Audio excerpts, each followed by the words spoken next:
பொதுவாக நான் உங்கள் கூட சண்டே மார்னிங் பேசும்போது ஒரு பேசேஜிலிருந்து கான்டெக்ஸ்டுவலாக ஒரு 3 புள்ளிகள் பேசுவது வழக்கம். இன்றைக்கி ஒரு 10 புள்ளி பேசுவேன்.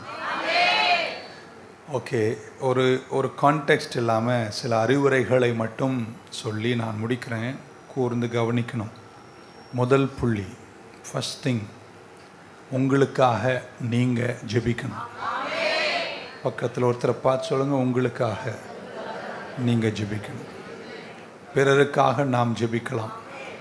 நீங்கள் எனக்காக ஜெபிக்கலாம், நான் உங்களுக்காக ஜெபிக்கலாம். பட் இந்த காலங்களில் அதெல்லாம் நல்லதாக இருந்தாலும் you must zoom your attention. உங்களுடைய சிந்தனையை ஏகப்படுத்தி நீங்கள் உருவாக்கப்பட்ட நோக்கத்தின் கரையில் நிற்பதற்கு, உங்கள் டெஸ்டினேஷன், கடவுள் உங்களை எதற்காய் வைத்தாரோ அந்த கரையில் சேர்வதற்கு உங்கள் வாழ்க்கைக்காக, உங்களுக்காக, உங்கள் குடும்பத்திற்காக நீங்கள் ஜெபிக்கணும். நீங்கள் இப்படி சொல்லலாம், பாஸ் நீங்கள் தான் எங்களுக்காக ஜெபிக்கிறீங்களே. கண்டிப்பாக அதுக்காக தான் என்ன வச்சுருக்கார். ஆமேன். ஆண்டவர் கூட எனக்காய் பரிந்து பேசுகிறார். But you have a responsibility over your destiny. உங்களுடைய உருவாக்கப்பட்ட நோக்கத்தின் கரையில் சேர உங்களுக்கு ஒரு பொறுப்பு இருக்குமேயானால் முதலாவது நீங்கள் உங்களுக்காய் ஜெபிக்க வேண்டும். பேதுரு சிறையில் இருந்தார். ஆமேன். சபையார் அவருக்காக ஊக்கமாய் ஜெபித்தார்கள்.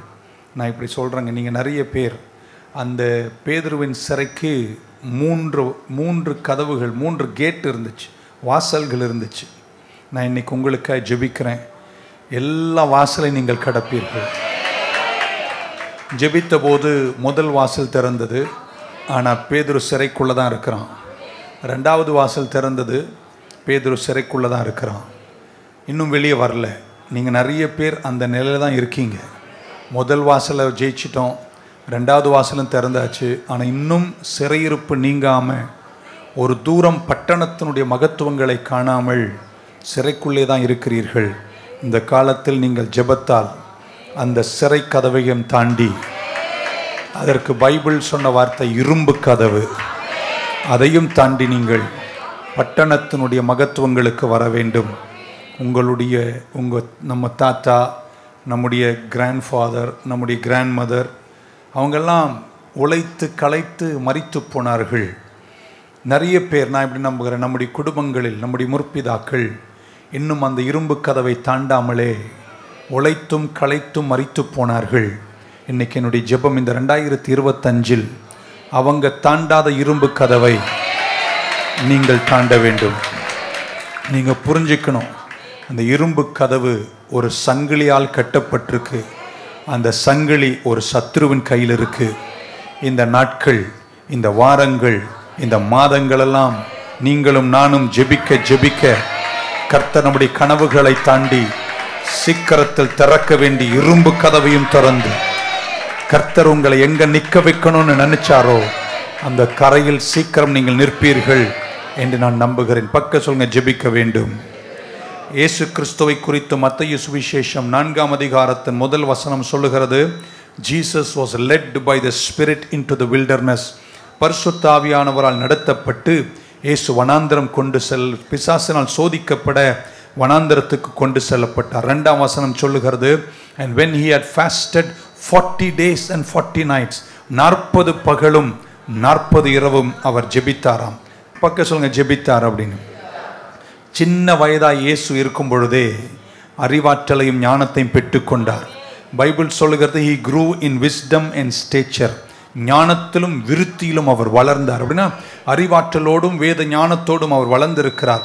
12வது வயது தொடங்கியே அவர் பிரசங்கிக்கிறதும் அவர் ஞானிகளோடு பேசுவதும் வழக்கமாக இருந்துச்சு. ஆமேன். இவையெல்லாம் இருந்தும், அறிவில் தான் வளர்ந்தும், ஞானத்தில் வளர்ந்தும், இயேசு கிறிஸ்து தன்னுடைய லட்சியக்கரையை நிறைவேற்றுவதற்கு அவர் ஜெபிக்கிறவராயிருந்தார். ஜெபம்தான் நமக்கு ஜெயத்தை கொண்டு வரும். 40 நாட்கள் பசியை தாங்கி அவர் புசிக்காமலும் குடிக்காமலும் வனாந்தரத்தில் உபவாசித்து ஜெபம் பண்ணினார். ஆமேன். ஏன்னா அவருக்கு தெரியும், எனக்கு அறிவு இருக்கு, எனக்கு ஞானம் இருக்கு, ஆனாலும் ஆமேன் நான் யார் என்று கூட நான் என்னை அறிந்து கொண்டேன். அவர் லூக்கா 4 சொல்றார், இதற்காக தான் கர்த்தரனை அபிஷேகித்தார், நொறுங்குண்டவர்களை விடுதலையாக்க, தரித்திரர்களுக்கு சுவிசேஷம். This is my purpose. நோக்கத்தை கூட கண்டறிஞ்சிட்டாரு. ஆனால் அதை நிறைவேற்றுவதற்கு அவர் ஜெபிக்கிறவராயிருந்தார். 2025க்குள் பிரவேசிக்கிற என்னுடைய அருமை பிள்ளைகளே, நீங்கள் பல விஷயங்கள் புரிந்தாலும் அறிந்தாலும் அந்த கரை சேர வேண்டுமானால் நீங்கள் ஜெபிக்கிறவர்களாய் இருக்க வேண்டும். மார்க்கு சுவிசேஷம் 1:35 இப்படி வாசிக்கிறோம். And in the morning rising up a great while before day, பகலுக்கு முன்பாகவே அதிகாலையில he went out and departed into a solitary place and he prayed there. ஆமென். இயேசு கிறிஸ்துவினுடைய ஊழியம் செழிக்குது. இயேசு கிறிஸ்துவை திரள் மக்கள் தேடுகிறார்கள், கூட்டம் கூட்டமாய் அவருக்கு வருகிறார்கள். ஆனாலும் flourishing ministry இருந்தும், ஆமென், செழிக்கிற ஊழியம் தனக்கு இருந்தும் அதிகாலையில் தனிமையில் சென்று பிதாவோடு உறவாடி ஜெபிக்கிறவராய் கர்த்தர் காணப்பட்டால் ஜெயிக்கிறவங்க எல்லாம் வராமேன்னு சொல்லுங்க பார்க்கலாம். நீங்கள் ஜெபித்தே ஆக வேண்டும். இப்படி சொல்லட்டுமாங்க, துவக்கம் முதலே உங்களோடு போராடுவதற்கு சத்ரு ஆயத்தமா இருக்கிறான். relentless devil from the beginning. நான் சொல்றேங்க, துவக்கம் தொடங்கி அவங்க கூட போராடிட்டு இருக்கிறான்.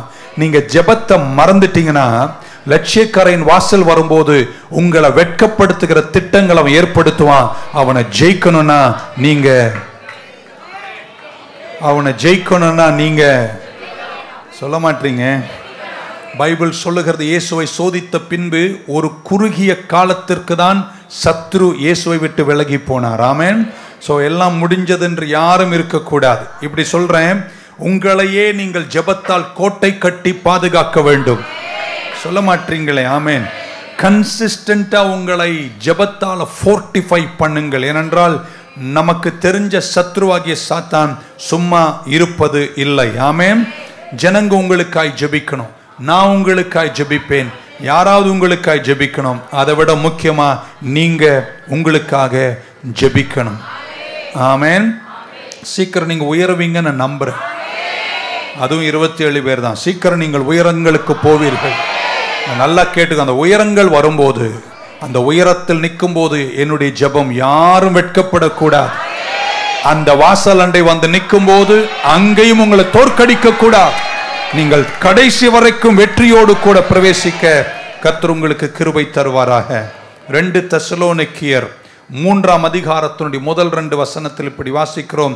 Finally brethren அப்படின்றார், pray for us that the word of the Lord may have free course.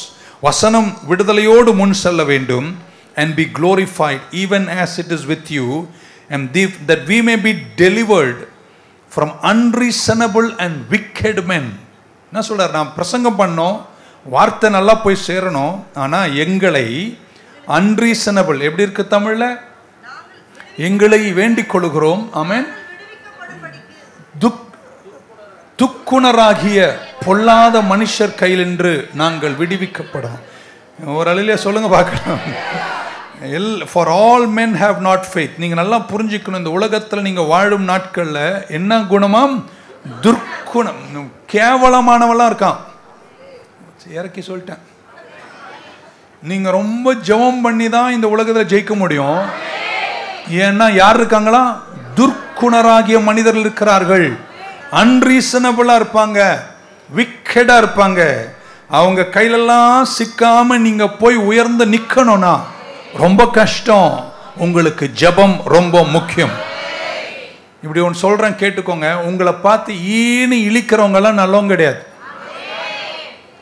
போச்சு இருக்கிறாமேன்னு போச்சு. சிரிக்கிறாங்கன்றனால அவங்க எல்லாம் உனக்கு சாதகம்னு நினைச்சிடாதீங்க. இருக்கீங்களாங்க சிஸ்டர் அப்படின்னாங்க உஷாரரு. அப்படி துர்க்குணராகிய மனிதர்களும் தீயவர்களும் இருக்கிற இந்த உலகத்தில் உங்களை உண்டாக்கிய நோக்கத்தின் கரையில் நீங்க உயர்ந்து நிக்கணும்னா உங்களுக்கு ஜெபம் ரொம்ப அவசியம் என்று விசுவாசிக்கிறவங்க கையை உயர்த்தி ஒரு ஆமீன் சொல்ல மாட்டீங்களா? இப்படி சொன்னா புரியும். இயேசு கிறிஸ்து ஒன்னும் பண்ணலங்க, யாருக்கும் எந்த தீங்கும் செய்யலங்க. பிதாவை மகிமைப்படுத்தி பிதாவோடு உறவாடி தன் சேவையை செய்து கொண்டிருக்கிறார். அவரை தூக்கி சிலுவையில தொங்க விட்டு அடிக்கணும்னு திட்டம் போடுறாங்க. ஆமென். இயேசுவுக்கே அந்த நிலைமைனா நீங்க கொஞ்சம் உயர்ந்து பாருங்க. ஆமென். சிரிக்கிறவங்க யாரும் நிஜமா சிரிக்கல என்பதை புரிந்து கொண்டு சிரிக்கும் போதும் அவர் முன்னாடி நின்று கொண்டு சிரிச்சாலும் சரி, வாழ்த்தினாலும் சரி, இறக்குனாலும் சரி, நான் உன்னை நம்புற மாதிரி இல்லை, நான் ஜெபித்து கொண்டே இருப்பேன் என்றால், இந்த உலகத்தில் துர்க்குணராகிய மனிதர்கள் இருக்கிறார்கள். அதன் நடுவில் நான் ஜெயிக்க வேண்டுமானால், உன்னை ஃபோர்ட்டிஃபை பண்ணி உன்னை கோட்டை கட்டி நிற்க வேண்டுமானால் ஜெபமே. இல்லையா? சொல்ல மாட்டீங்களாங்க? பயத்தால கூட ஜெபம் பண்ணாதீங்க. அதை விட லட்சியக்கரை சேரணும் என்ற எண்ணத்தோடு, இந்த உயரத்தில் நிற்க வேண்டும் என்ற எண்ணத்தோடு நீங்கள் ஜெபித்துக் கொண்டே இருக்க வேண்டும். நம்பர் 1 பக்க சொல்லுங்க, ஜெபம். நம்பர் 2 இப்படி சொல்றாங்க, நம்ம எல்லாரும் 2025 என்ற ஒரு வருஷத்தை நம்ம கடந்து சீக்கிரம் பிரவேசித்து அதிலூടെ நடக்க போகிறோம். இப்படி சொல்ல விரும்புகிறேன், நீங்க எல்லாவற்றையும் எதை செய்றீங்களோ, அது கார்பென்ட்ரியா இருக்கட்டும், ஊழியமா இருக்கட்டும், அரசியலா இருக்கட்டும், ஐடியா இருக்கட்டும், வேலையா இருக்கட்டும், நீங்கள் அதில் சிறந்தோங்கிதான் வாழ வேண்டும். எக்ஸலன்ஸ் அண்ட் கம்பீட்டன்ஸ் உங்களுக்குள் இருப்பதாக. இங்கிலீஷ்ல சொன்னா டெவலப் எக்ஸலன்ஸ், டெவலப் கம்பீட்டன்ஸ். நீதிமொழிகள் 22, 29 ஒரு 100 முறை வாசித்திருப்போம். இப்படி சொல்லி வாசிக்கிறோம், see as thou a diligent man in his business. ஒரு மனிதனை வேலையில் சிறந்தோங்குவதை நீங்கள் கண்டிருக்கீங்களா? தன் வேலையில் ஜாக்கிரதையா இருக்கிறவனை நீங்கள் கண்டால் நீங்க புரிஞ்சுக்கலாமா, அவன் நீஜருக்கு முன்னே நிற்காமல் ராஜாக்களுக்கு முன்பே நிற்பான். உங்களை உற்சாகப்படுத்துகிற இந்த கடைசி வருஷத்தின் கடைசியில புது வருஷத்தில் பிரவேசிப்பதற்கு முன்பு நான் ஜெபிக்கிறேன், ஆவரேஜா நீங்க யாருமே இருக்கக்கூடாதுங்க. எல்லாத்திலுமே நீங்க சிறந்தோங்கணும். பிரசங்கம் பண்றீங்களா? சிறந்தோங்கணும். வேலை செய்றீங்களா? சிறந்தோங்கணும். பிசினஸ்ல நீங்க சிறந்தோங்கணும். அரசியல் நீங்க சிறந்தோங்கணும். ஊழியத்தில் நீங்க சிறந்தோங்கணும். எதை செஞ்சாலும் அதை நன்றே செய், அது இன்றே செய், அதில் தேரும் வரை செய், அதில் உயர்ந்து நிற்கும் வரை செய், அந்த கரை சேரும் வரை செய். ஆமென். கம்பீட்டன்ஸ் வளர்த்துக்கோங்க, மாஸ்டரி வளர்த்துக்கோங்க. ஆமென். ஹல்லேலூயா. இல்லை என்றால் லட்சியக்கரையினுடைய வாசல் வந்து நிற்கும் போது, நிறைய திறமையுள்ளவர்களுக்கு நடுவே நீ நிற்கும் போது வெட்கப்பட்டு போகாமல் இருப்பதற்கு கடவுள் உனக்கு தந்த திறமைகளில் நீ சிறந்தோங்கிதான் நிற்க வேண்டும். இல்லையா? சொல்ல மாட்டீங்களே? ஹல்லேலூயா. உங்களுக்கு தெரியும், யோசேப்பை குறித்து 42ஆம் அதிகாரம் ஆதியாகமத்தின் புஸ்தகத்தில் 14ஆம் வசனம் வரும்போது பரவோன் யோசேப்பை அழைக்கிறார். ஆமென். 29 33 வரைக்கும் உள்ள வசனங்கள் வரும்போது பரவோனுடைய சொப்பனங்களுக்கு யோசேப்பு பதில் சொல்ல தொடங்குகிறார். 41 யோசேப்பு எகிப்தின் ராஜாவாகிய பரவோனுடைய ராஜாவுக்கு முன்பாக நிற்கும் போது அவனுக்கு எத்தனை வயசா? எல்லாரும் வாயை திறந்ததை கொஞ்சம் நல்லா சொல்லுங்க. எனக்கு 60 சொல்லுங்க. எல்லாம் எத்தனை வயசுல நின்றானா? 30வது வயசுல. இங்க முன்னாடி உள்ள வசனம்லாம் படிக்கணும், நமக்கு நேரம் இல்லை. பரவோன் சிறையிலிருந்து அவனை கூப்பிடுகிறார். காரணம், பானபாத்திரக்காரன் போய் சொல்லுகிறார், எனக்கு சொப்பனத்துக்கு பதில் சொன்னார், நிறைவேறிச்சு. இங்க ஒரு பிரச்சனை வந்திருக்கு, இதுக்கு யாருக்கும் அந்த தேசத்திலிருந்து எந்த ஞானிக்கும் அறிவில்லாத போது அவர் சொல்றார், இப்படி ஒரு மனுஷன் எனக்கு தெரியும், அவரை கூப்பிடுங்க. ஆள் அனுப்பி அவரை கூப்பிட்டார்கள். அவர் சிறைக்கு வந்தாரோ இல்லையோ? ஆமென் சொல்ல மாட்டீங்களா? சொப்பனத்தையும் சொல்றாரு, சொப்பனத்திற்கு பதிலையும் சொல்லுகிறாரு. பரவன் என்ன தெரியுமா அவரை பார்த்து சொன்னாரு, இவனை போல ஞானம் உள்ள ஒரு மனிதனை நான் இதுவரைக்கும் கண்டதே இல்லை. ராஜாக்களுக்கு முன்னே நிக்க போறவங்களா? வாழ்க்கையில லேசு கிடையாதுங்க. உயரங்கள் போவது லேசு கிடையாதுங்க. அந்த உயரத்தில் சென்றாங்க நிற்பது லேசு கிடையாதுங்க. ஜோசப்பை குறித்து பைபிள் சொல்லுகிறது, அந்த தூரம் அவன் வந்து சேர்ந்து அவன் ராஜரீக அரமனையில் வந்து நின்று எல்லா பொறுப்புகளையும் கொடுத்து, தன்னுடைய மோதிரத்தை கொடுத்து, வஸ்திரத்தை கொடுத்து, ராஜரீகத்தை கொடுத்து, இந்த அரமனையில் இவனை விட இந்த தேசத்தில் யாரும் இல்லை, எனக்கு அடுத்தது எல்லாமே இவர்தான் என்று ராஜா பொறுப்பை ஜோசப்புக்கு கொடுக்கும் போது அவனுக்கு வயது எவ்வளவுங்க? அம்மா அப்படி போறாமையா சொன்ன மாதிரி இருந்துச்சு. எத்தனாவது வயசுங்க? நம்ம இன்னும் 60 கூட நம்முடைய வாழ்க்கையில காண வேண்டிய லட்சியக்கரை மகத்துவத்தை காண at the age of 30. நல்லா கேளுங்களேன், சிறை கைதியா இருந்தவன் கூட தன்னுடைய 30வது வயதில் ராஜரீகத்தில் உயரக்கூடிய வழிகளுக்கு தனக்கு கொடுத்திருந்த தன்னுடைய திறமைகளில் அவன் சிறந்தோங்கி நின்றதனால கொஞ்சம் தூரம் தான் நீஜர்களுக்கு முன்னே நின்றான். பின்பு அவனை கர்த்தர் ராஜாவுக்கு முன்னே. ஒரு 3 பேரை தட்டி சொல்லுங்க, எதை செய்தாலும் நன்றே செய், தேரும் வரை செய், தேர்ச்சி பெறும் வரை செய், உயர்ந்து நிற்கும் வரை செய். சும்மா தண்ணியை ஊத்தி புளி கலக்கி அதுல கொஞ்சம் உப்பை போட்டு ரசம்னு சொல்லாதீங்க. போச்சுரா இருக்கிறாமேன்னு போச்சு. என்ன சொன்னீங்க பாஸ்டர்? தண்ணி ஊற்றி புளியை கலக்கி உப்பை போட்டு குடின்னு சொல்றது ரசம் கிடையாது என்பதை பணிவன்புடன் தெரிவித்துக் கொள்கிறேன். இது ஏன் இப்போ சொன்னீர்கள்? காரணம் உண்டு. You have to be competent. You have to grow in excellence. Amen. பக்கத்துல 30 வயசுன்னு சொல்லுங்களேன். நீங்க எப்போ வருவீங்கன்னு கேளுங்க. ஒரு தூரம் உங்களை உண்டாக்கின நோக்கத்தில் வரணுங்க. எதற்காக தாயின் கருவில் பொறுத்துனாரோ அந்த நிரூபணத்தை நிறைவேற்றுவேன்னு சொல்றவங்கலாம் ஒரு உங்களுக்கு தெரியுமாங்க, நம்ம பைபிள்ல ஜோவாஷ்னு ஒரு ராஜா இருந்தாரு. 8வது வயதில் ராஜாவானார். அல்லேலூயா சொல்லுங்க பார்க்கலாம். எத்தனாவது வயதுல? அப்ப வயதல்லங்க முக்கியம், அறிவு தாங்க முக்கியம். இன்னொரு முறை சொல்ல போறேன், எத்தனாவது வயதுல ஜோவாஷ் ராஜாவானாராம்? 8வது வயதுல. அப்ப வயது முக்கியமா அறிவு முக்கியமா? போச்சு. வராத பின்னாடி எல்லாம் ஒரு ராமன் கூட வரல. இன்னொரு ஜோசியான்னு ஒரு ராஜா இருந்தார். அவர் 9வது வயதுல ராஜாவானார். எத்தனாவது வயதுலங்க? It was not the age, it was the knowledge, it was the competence, it is the wisdom, it is the excellence. எதை செஞ்சாலும் உயிர் கொடுத்து செய்யுங்க. உங்களுக்குள்ள நிறைய திறமைகள் இருக்கு. 2025 அதெல்லாம் வெடித்து வருவதாக. நமக்கு நேரில் கடந்து போன நம்பர் 3 ஐ திங்க். மூன்றாவது இப்படி சொல்றேன், இந்த 2025 நீங்க ரொம்ப ஃபோக்கஸ்டா இருக்கணும், ரொம்ப டிசிப்ளின்டா இருக்கணும். அப்படின்னா எப்படி தமிழாக்க சொல்ல, நீங்க கட்டுப்பாடோடு இருக்கணும், அதே நேரத்தில் சிந்த சிதறாம இருக்கணும். ஒரு விஷயத்தை எடுத்தீங்கன்னா அதுல எப்படி சொல்லலாம், ஒரு வசனத்தை படிச்சா புரிஞ்சிரும்னு நினைக்கிறேன். 57 தமிழ் இங்கிலீஷ்ல படிக்கிறேன். ஐசையா 57 சும்மா சொல்லிட்டேனோ 57. ஆமென். 57 of the book of Isaiah. For the Lord God will help me, therefore shall I not be confounded, therefore have I set my face like a flint and I know that I shall not be ashamed. Tamil இங்கிலீஷ்ல இன்னொரு வாட்டி படிக்கிறேங்க, நல்லா இருக்குங்க. The Lord God will help me, கர்த்தர் எனக்கு உதவி செய்வார். Therefore shall I not be confounded, therefore have I set my face like a flint and I know that I shall not be ashamed. கர்த்தராகி ஆண்டவர் எனக்கு துணை செய்கிறார், ஆகியால் நான் வெட்கப்படேன், நான் வெட்கப்பட போவதில்லை என்று அறிந்திருக்கிறேன். ஆதலால் என் முகத்தை கற்பாறையை போலாக்கினேன்.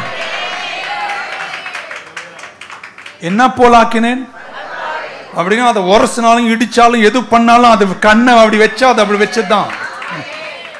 ஒரு நாள் இப்படி இருக்கிறது, ஒரு நாள் அப்படி இருக்கிறது இல்லைங்க, அப்படியெல்லாம் கிடையாதுங்க. இதுதாங்க என் நோக்கம். அதை நிறைவேற வரைக்கும் என் முகத்தை நான் எப்படி வைப்பாங்க?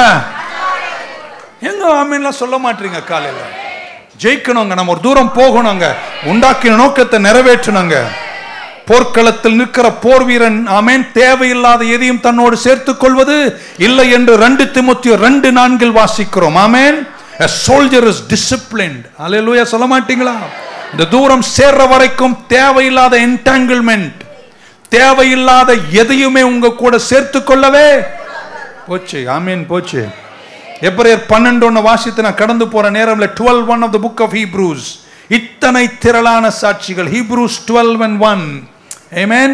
ஆகையால் மேகம் போன்ற இத்தனை திரளான சாட்சிகள் நம்மை சூழ்ந்து கொண்டிருக்க பாரமான, எல்லாம் சொல்லுங்க பாரமான யாவற்றையும், இன்னொரு முறை சொல்லுங்க பாரமான யாவற்றையும், நம்மை சுற்றி நெருக்குகிற பாவத்தையும் தள்ளிவிட்டு போகலாம். தள்ளிடுங்கன்னு சொல்ல பார்க்கலாம். மெயினா பாரமானது என்ன செய்யுங்க? தள்ளிடு. ஓகே, வரேன் நிறைய பேசணும் இன்னைக்கு. தள்ளிவிட்டு விசுவாசத்தை துவக்குகிறவரும் முடிக்கிறவருமாறு இயேசுவை எல்லாம் நோக்கின்னு சொல்ல பார்க்கலாம். நோக்கி நமக்கு நியமித்த ஓட்டத்தில் பொறுமையோடு. நல்லா கேட்டுக்கோங்க, பணம் மட்டுமல்லங்க வெற்றி. பணம் ஒரு பிசாசுங்க. ஆனா உங்கள் அலட்ச நோக்கத்தில் விசுவாசத்தை துவக்கினவரும் முடிக்கிறவருமா இருக்க கிறிஸ்துவை நோக்கி பாரமான. அப்படின்னா என்ன பாஸ்டர்? பாவம்னு சொல்லிட்டு உங்களுக்கு விளக்க தேவை நேரம் இல்லை. உங்களுக்கு தெரியும் பாவம்னா என்ன. பாரம்னா என்ன தெரியுமாங்க? தேவையில்லாத ஏதாவது இருந்துச்சுன்னா ஒதுக்கிடுன்றார்.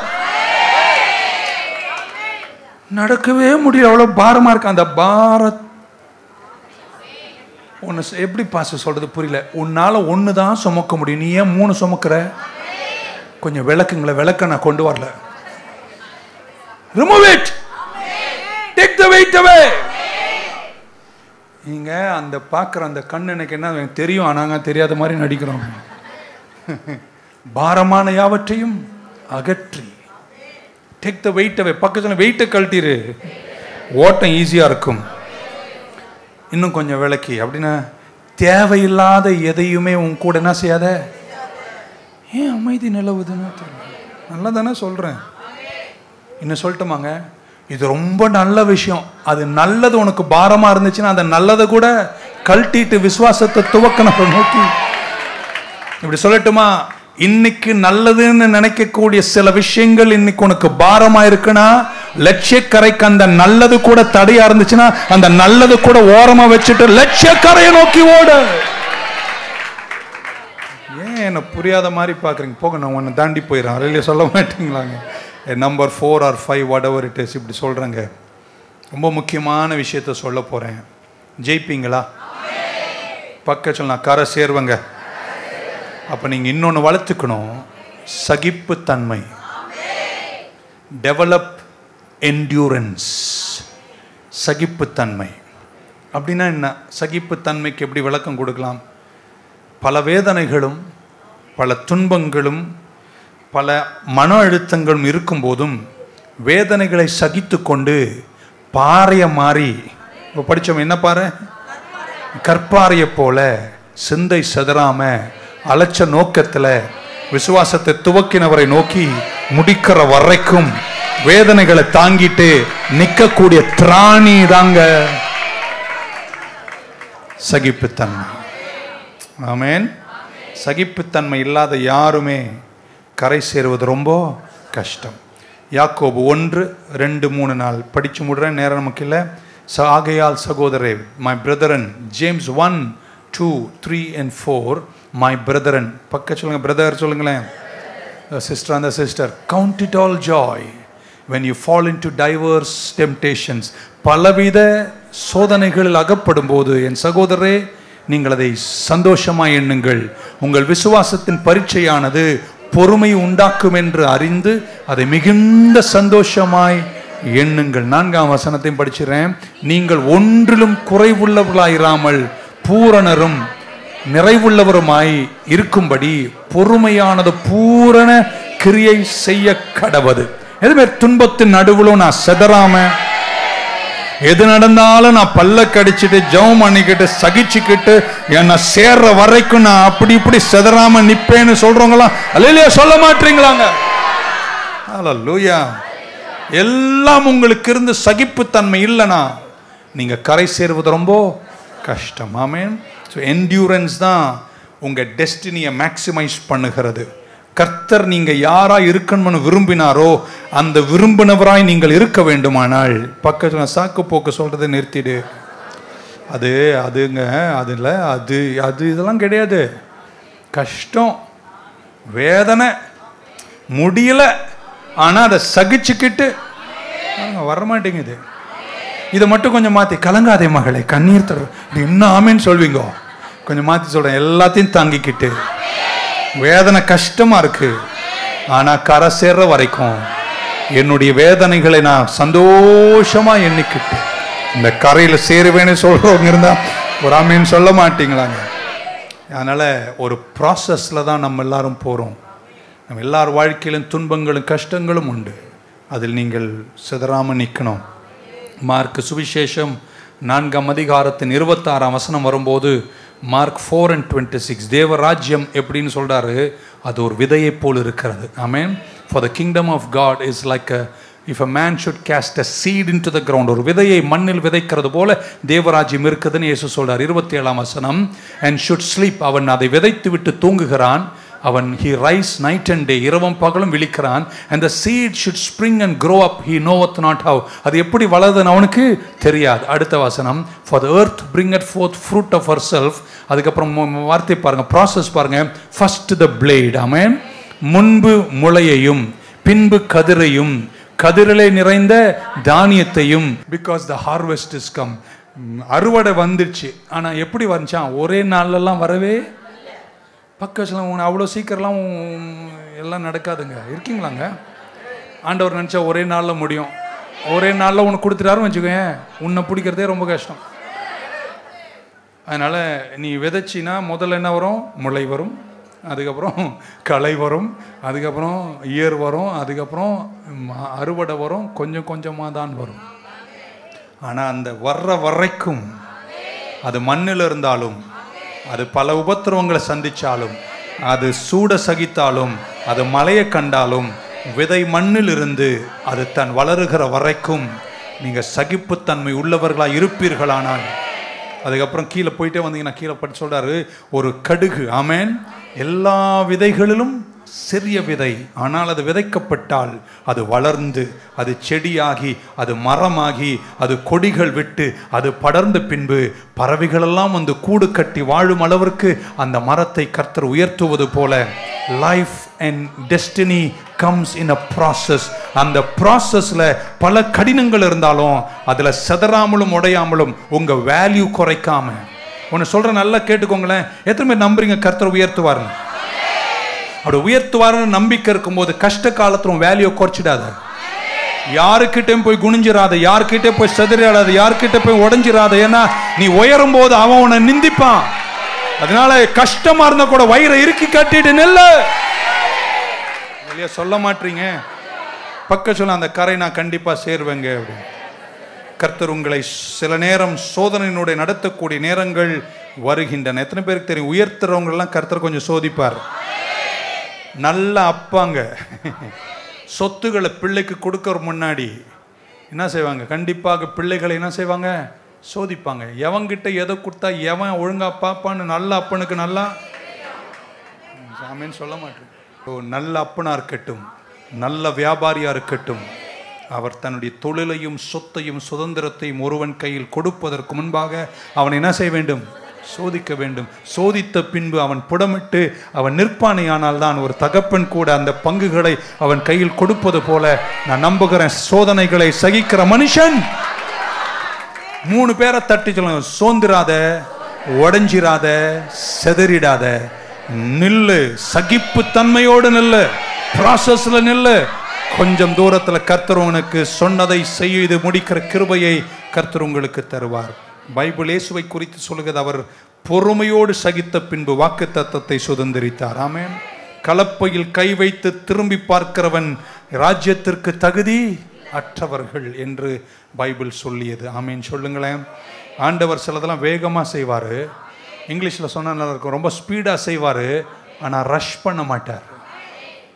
ரெண்டுக்கும் என்ன வித்தியாசம்? நீங்களே போய் டிக்ஷனரியில் பார்த்துக்கோங்க. ஸ்பீடு வேற, ரஷ் வேற.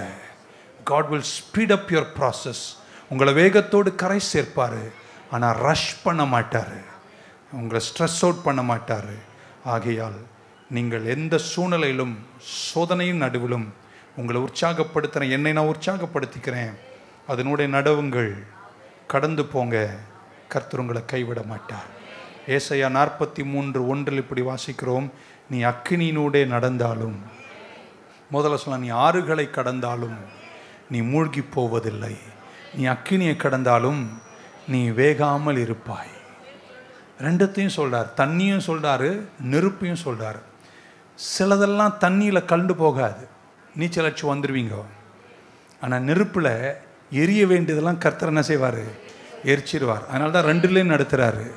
நீங்கள் சிலர்லாம் தண்ணியை கடந்துட்டீங்கோ, பாஸ்டர் அடி கிளிக்க வந்துட்டேன் பாஸ்டர். இல்லை, நெருப்பு ஒன்று இருக்குது பாருங்க, அது உன்னை வெட்டி எடுக்க வேண்டியதெல்லாம் தானாக கிழிச்சு எடுத்துரும். கவலைப்படாதீங்க, பரிச கடைசியில் எங்களை கூப்பிட்டு இப்படி சொல்லி போட்டிங்களே அப்படின்னு. பைபிள் அப்படி தான் சொல்லுது. There are things water cannot remove, but fire removes everything. நெருப்பு பாரங்களெல்லாம் உன்னை விட்டு கலட்டி உன்னை உயர்வுக்கு ரெடி ஆக்குறது. கையை உயர்த்தும் போது இப்படி சொல்கிறாங்க, நீ பட்ட இந்த அக்கினி சோதனை எல்லாம் உன்னை அழுத்துவதற்கல்ல, உன்னை பறக்க செய்வதற்கு. அல்லேலூயா சொல்லிங்க பார்க்கலாம்.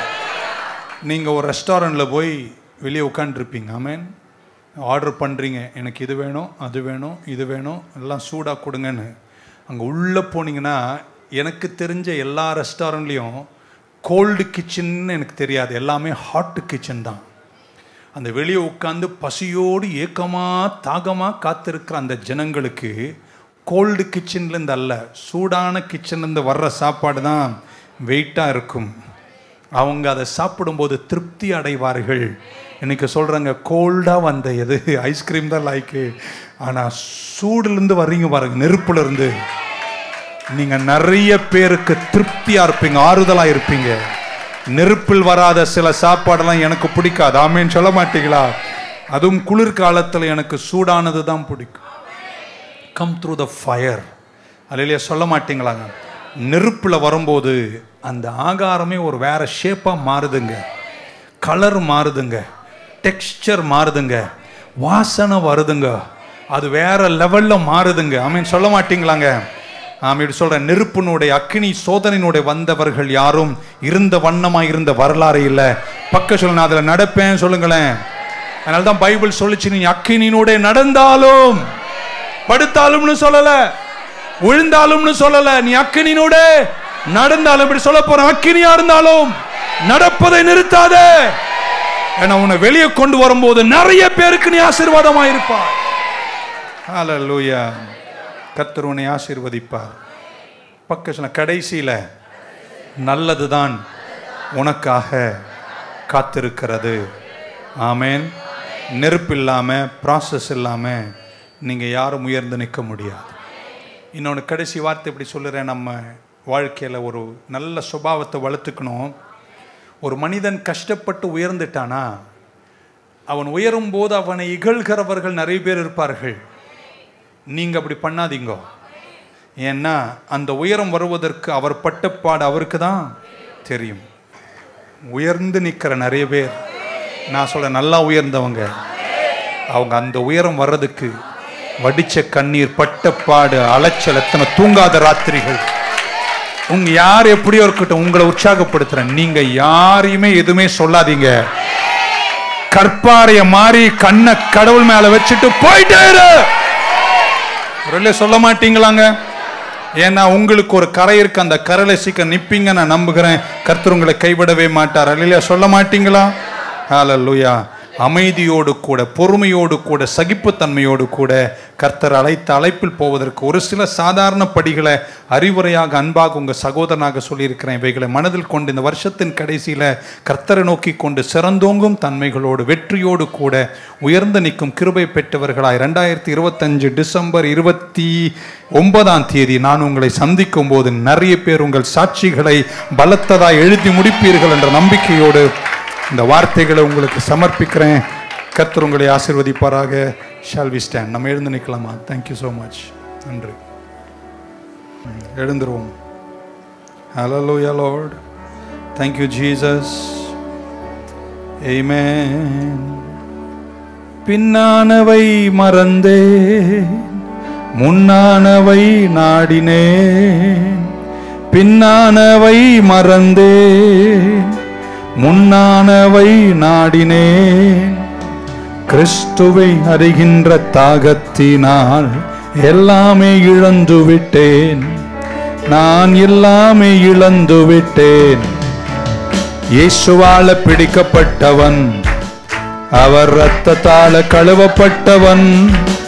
நான் இயேசுவால பிடிக்கப்பட்டவன், அவர் இரத்தத்தால கழுவப்பட்டவன். எனக்கென்று எதுவும் இல்லை, இப்பூமி சொந்தமல்ல. எனக்கென்று எதுவும் இல்லை, இப்பூமி சொந்தமல்ல. எல்லாமே எல்லாமே இயேசு, எல்லாமே இயேசு, எல்லாமே இயேசு, இயேசு இயேசு, எல்லாமே இயேசு. என்னோட எல்லாரும் கரங்களை உயர்த்தும் போது கர்த்தருக்கு நன்றி சொல்கிறேன். கர்த்தர் உங்களை ஆசீர்வதி. எல்லாரும் கையை உயர்த்தி கர்த்தரை நோக்கி பார்க்கலாம். பரலோக பிதாவே, இந்த காலை வேளைக்கு நன்றிப்பா. we have come to the very end of this year. எங்களை ஆச்சரியமாக நடத்துங்க, அற்புதமாக எங்களை நடத்துங்க. இன்னும் 2 நாள் 3 நாளில் இன்னொரு புது வருஷம்ப்பா. சிறந்தோங்கி நாங்கள் நிற்கணும்.